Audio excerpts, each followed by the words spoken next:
Kita akan membahas sebuah usaha teman-teman ini, usaha yang dulunya itu berawal dari rumah, yang sekarang itu produknya ada di mana-mana dan bahkan menjadi sebuah identitas dari sebuah kota. Kalau kita main ke Jogja, tak sah kalau kita tidak bawa oleh-oleh yang namanya bakpia patok, betul? Bakpia biasanya yang sering itu bakpia patok Selawe atau bakpia patok 25. Di Kopi Garasi kali ini kita akan membahas perjalanan bakpia patok Selawe atau 25, bukan hanya membahas sejarahnya, tapi juga melihat bagaimana mereka membangun produk, menjaga kualitas, memperluas distribusi, dan mengubah kebiasaan wisatawan menjadi bisnis yang bertahan lintas generasi. Yuk kita bahas di Kopi Garasi.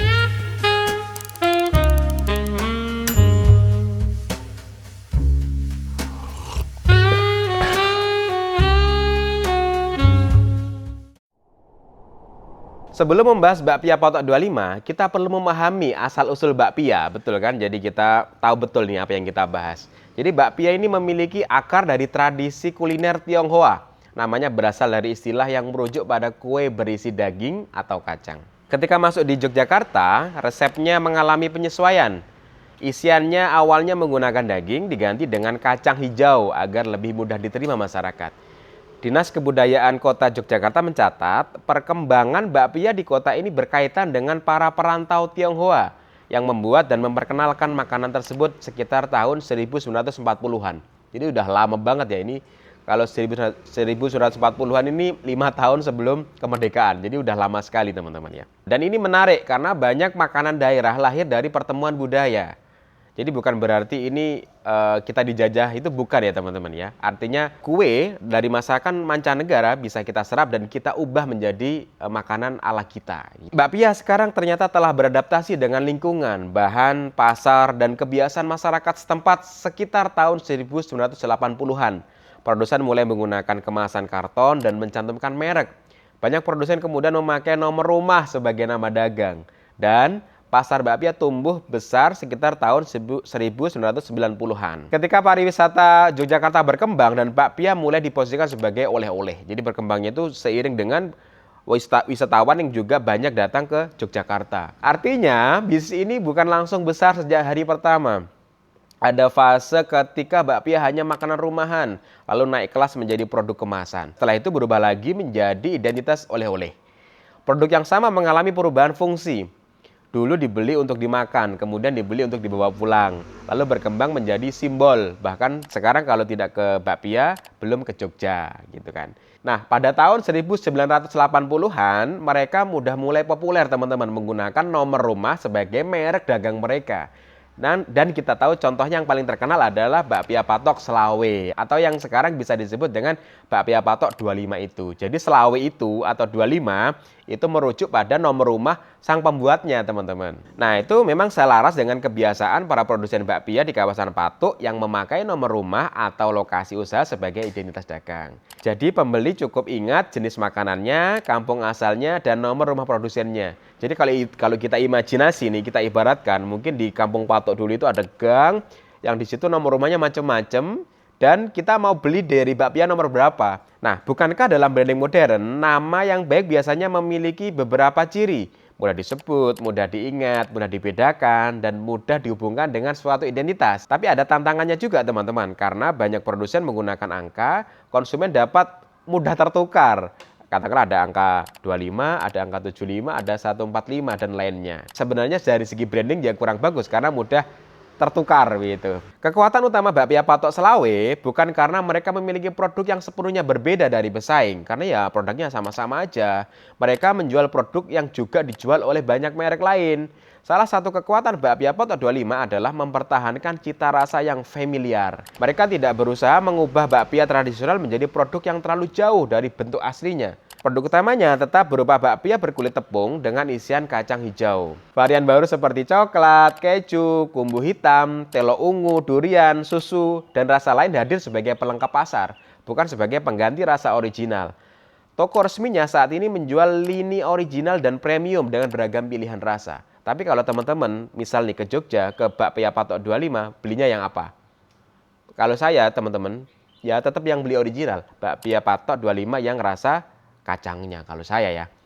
Gitu. Karena saya juga pernah nyoba beberapa yang rasa-rasa juga kadang-kadang ada yang cocok, ada yang enggak. Tapi kalau yang bakpia patok yang isinya itu yang kacang itu hampir semua hampir semua isi rumah, istri, anak-anak itu suka pada doyan gitu. Lantas kalau kita ditanya strategi bakpia patok 25 itu apa ya kok bisa bertahan puluhan tahun? Sebenarnya kalau kita melihat itu banyak banget ya strateginya ya, banyak banget apa yang dia lakukan sehingga dia bertahan. Terbukti juga dia sangat menjadi market share yang sangat tinggi di kalangan oleh-oleh Yogyakarta. Dan mungkin kita akan tidak membahas semuanya dan kita akan membahas sebagian aja. Pertama, memiliki produk utama yang jelas. Jadi genah gitu ya, genah lengot tanah kalau bahasanya editor kami. Atau jelas dia produknya itu spesifik, bakpia patok yang isi kacang sebagai original. Bakpia patok 25 berada pada posisi yang menguntungkan karena mereknya sudah terbentuk lebih dulu. Saat permintaan meningkat, mereka tidak perlu memperkenalkan produk dari awal. Nama 25 telah memiliki sejarah, lokasi yang jelas, dan hubungan kuat dengan kawasan Patok. Bakpia kacang hijau menjadi fondasi merek. Varian baru hadir untuk memperluas pilihan, bukan menggantikan produk yang sudah dikenal pelanggan. Bisnis akan lebih mudah diingat ketika memilih satu produk utama yang kuat. Jadi produk utamanya kuat dan dipertahankan. Seperti contoh nih di pecah telur. Produk utama kita yang kuat dan kemudian diterima pasar adalah dokumenter. Dokumenter itu adalah sebuah sajian yang kita keliling cari narasumber. Kemudian kita memperluas pasar juga dengan menambah segmen seperti ini. Jadi kalau teman-teman memiliki produk utama yang kemudian sudah diterima masyarakat, dipertahankan. Walaupun juga kemudian nanti merasa apa ya, wah kayaknya nggak relevan nih. Tetap dipertahankan teman-teman, dipertahankan dan diinovasi dikit-dikit dan ditambah variannya supaya marketnya semakin luas. Kita bicara yang kedua. Yang kedua adalah menjaga konsistensi, bukan hanya resep ya teman-teman ya. Jadi salah satu kekuatan bakpia patok 25 adalah mempertahankan cita rasa yang familiar. Mereka tidak berusaha mengubah bakpia tradisional menjadi produk yang terlalu jauh dari produk aslinya. Mereka juga melakukan pengendalian kualitas, sejak bahan baku masuk hingga selesai dipanggang. Memilih dan menyimpan bahan baku dalam kondisi yang sesuai. Menyeleksi kacang hijau sebelum diolah, mengontrol setiap tahap produksi, menjaga keseragaman bentuk, dan yang pasti misahin juga tuh yang gosong, yang retak, yang pecah, atau yang tampilannya kurang layak dijual. Selain kualitas, bagi mereka yang paling penting adalah memastikan hasil dari resep tersebut tetap sama ketika dibuat dalam jumlah besar. Dalam bisnis makanan, resep dapat ditiru, namun konsistensi rasa, tekstur, tingkat kematangan jauh lebih sulit ditiru. Betul kan teman-teman? Mungkin kalau kita produksi dikit bisa, kalau produksi banyak harus uji coba yang berkali-kali. Nah yang ketiga teman-teman, ini yang menarik yang saya itu sangat suka ini ya sama strategi yang ketiga ini. Mereka itu membangun distribusi di lokasi-lokasi yang tepat. Dan kita tahu ya teman-teman ya, di Jogja itu kan sewa itu bukan yang murah, mahal gitu. Dan mereka itu bisa selalu aja dapat di lokasi-lokasi yang strategis. Di mana-mana ada gitu. Bahkan juga bannernya teman-teman, kalau kita ke Jogja, bannernya itu ada di mana-mana. Ada bakpia patok 25 itu di mana-mana. Kayak ibaratnya itu wah, kota Jogja itu miliknya bakpia patok 25 itu saking banyaknya banner dan toko yang tersebar di mana-mana. Bahkan sekarang selain toko resminya, di beberapa toko yang kecil-kecil juga ada banner sekaligus menjual bakpia patok juga. Sehingga itu juga menjadi promosi tambahan bagi bakpia patok 25. Bakpia patok 25 tercatat memiliki 8 toko cabang yang sudah tercatat dan terus bertambah. Jadi produk dipasok dari pusat produksi ke toko-toko yang berada di kawasan pusat kota dan jalur menuju Solo. Toko tidak hanya bertumpu di pusat produksi, tetapi ditempatkan di kawasan wisata, pusat kota, jalur menuju bandara, jalur keluar masuk wisatawan, dan kawasan perdagangan oleh-oleh. Strategi ini membuat merek selalu muncul pada saat konsumen sedang memiliki niat membeli oleh-oleh. Bakpia patok Selawe tidak menunggu konsumen mencari pabrik. Mereka menempatkan produk di lintasan perjalanan konsumen. Nah, kalau kita bedah teman-teman, ada sebuah strategi yang namanya eksklusivitas dan juga mendekat dengan konsumen. Nah, ini yang sering menjadi dilema bagi teman-teman. Teman-teman memakai strategi eksklusivitas atau mendekat dengan konsumen.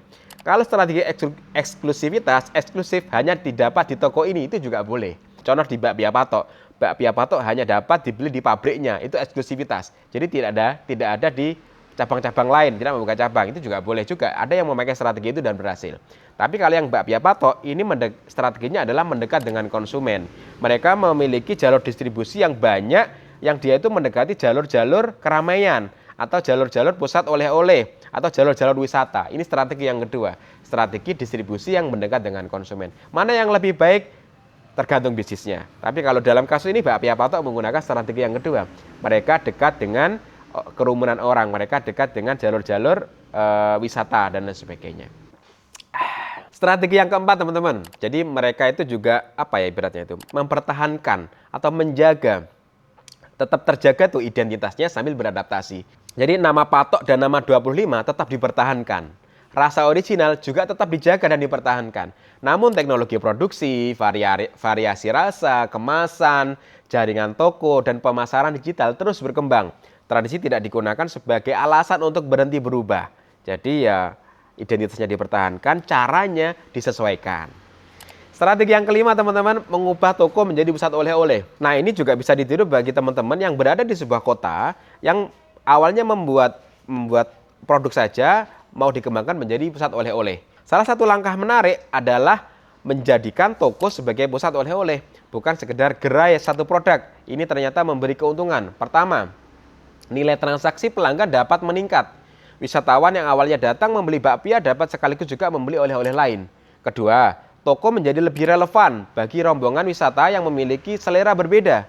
Yang ketiga, Bakpia Patok Selawe mendapatkan keuntungan dari arus pengunjung tanpa harus memproduksi seluruh barang sendiri. Keberadaan produk titipan memperkuat posisinya sebagai tujuan belanja oleh-oleh, bukan hanya pabrik makanan dengan spesifik, begitu tidak.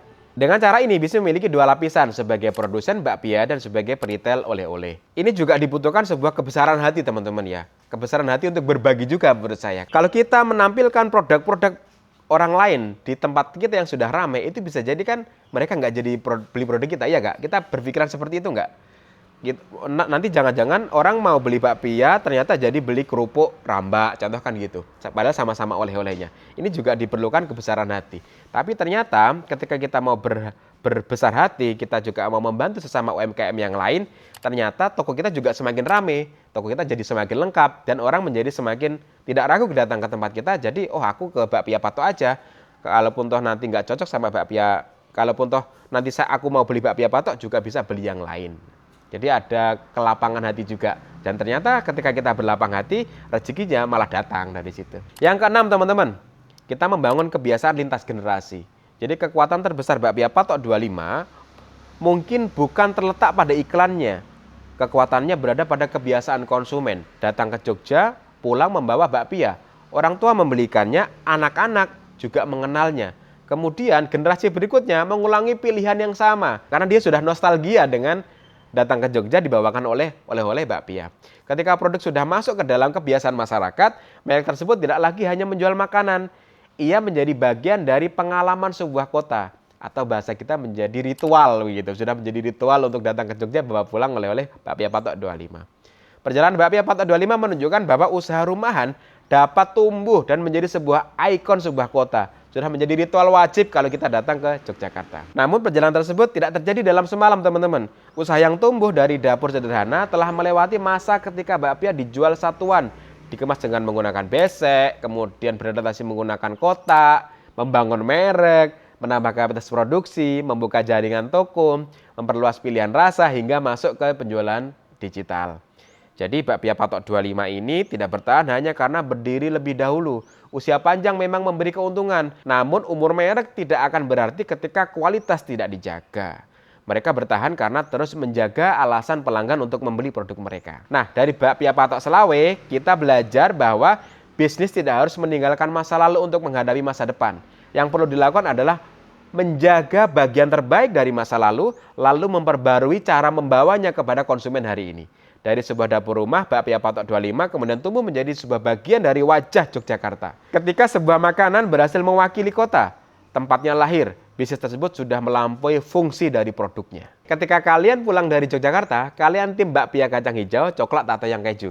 Tulis coba nih, saya ingin survei, tulis jawabannya di kolom komentar. Bagi teman-teman yang memiliki cerita menarik dalam membangun bisnisnya, entah dari mana aja, yang struggle, yang bagus, yang mempunyai kisah baik dalam membangun bisnisnya, teman-teman juga bisa kirim cerita teman-teman di email kita di ceritakopigarasi@gmail.com. Nanti cerita yang bagus, yang menginspirasi pasti akan saya baca di Kopi Garasi selanjutnya. Dan bagi teman-teman yang memiliki narasi, kritikan, ataupun apapun terhadap segmen ini, silakan juga tulis di komentar. Insya Allah saya baca semuanya, walaupun nggak semuanya saya balas ya teman-teman ya. Terima kasih, sampai jumpa di next episode di Kopi Garasi selanjutnya bersama saya, Harta Agung. Assalamualaikum warahmatullahi wabarakatuh. Salam sukses sejahtera untuk kalian semua.